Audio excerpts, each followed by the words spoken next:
네, 오늘 저희가 같이 볼 내용은요. 출애굽기 13장입니다. 이제 막 이집트를 떠나온 이스라엘 백성들 이야기인데요. 이때 주어진 첫 규례들, 또 하나님이 어떻게 그들을 인도하시는지 그런 흥미로운 내용들이 담겨 있죠. 바로 본론으로 들어가 보면요. 이 자유를 얻자마자 하나님께서 제일 먼저 강조하시는 게 처음 난 것에 대한 규례 같아요. 2절에 보면 처음 태어난 것은 다 거룩히 구별해서 내게 돌리라. 이렇게 말씀하시는데 아니 왜 하필 이걸 제일 먼저 말씀하셨을까요? 그 탈출의 감격이 아직 클 텐데요. 아, 네. 그게 정말 중요한 포인트인데요.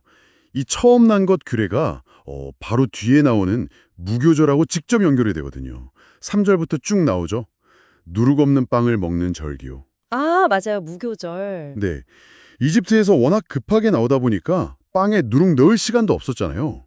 그 긴박했던 구원의 순간, 그걸 기억하라는 거죠. 그러니까 무교절을 지키고 또 처음 난 것을 하나님께 드리고 이게 그냥 과거 회상이 아니라 뭐랄까 하나님의 그 강력한 구원을 온몸으로 다시 한번 체험하고 기억하게 만드는 그런 장치라고 봐야죠. 8절에서는 이걸 자녀에게 꼭 설명해 주라고까지 하시고요. 아, 그러니까 머리로만 아는 게 아니라 이 절기 지키는 행위 자체, 또 처음 난 것을 드리는 이 예식을 통해서 구원의 역사를 정말 몸으로 기억하고 또 다음 세대한테 전수하라는 거군요. 9절에 나오는 손의 기호와 미간의 표라는 말도 그래서 나온 거겠네요. 정말 몸에 새기듯이 이 구원의 사건과 말씀을 삶에서 잊지 말라는 그런 의미로 다가오네요. 그럼 11절부터 나오는 구체적인 규례를 좀 더 볼까요? 모든 첫 수컷은 여호와의 것이다 이렇게 선언하시면서요. 12절.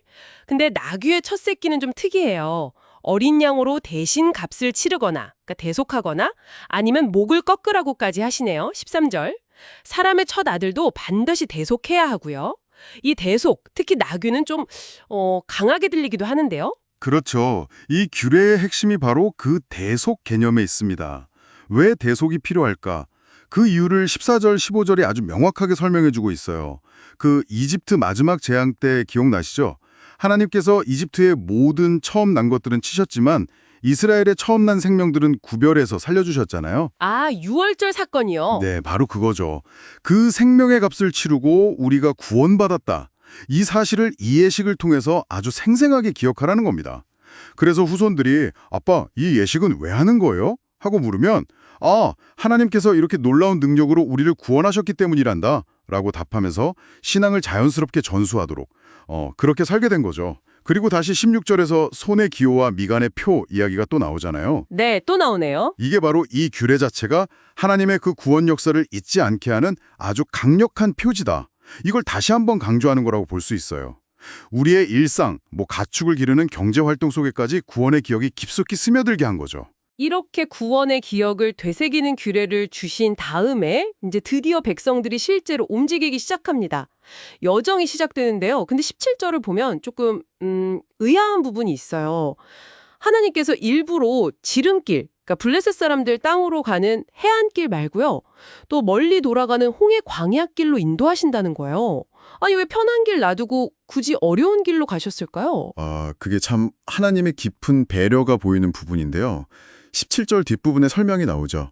만약 지름길로 가면 강력한 블레셋 민족하고 전쟁을 해야 할 가능성이 높은데 이제 막 노예 생활에서 벗어난 이 백성들이 큰 전쟁을 딱 겪게 되면 겁을 먹고 다시 이집트로 돌아가려고 할 거다. 이걸 하나님 아셨던 거예요. 아, 백성들의 그 연약함까지 다 헤아리신 거군요. 그렇죠. 그런 세심한 배려죠.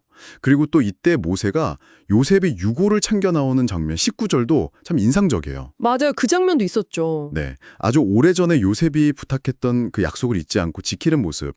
이게 또 리더십이나 공동체의 어떤 연속성 같은 걸 보여주는 것 같고요. 그리고 그 험난한 광야길을 인도하시는 방식이 정말 비범합니다.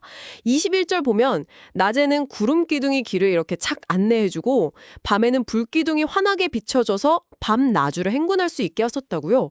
이건 정말 영화 같은 장면인데요? 네, 맞습니다. 근데 여기서 진짜 핵심은 22절이에요.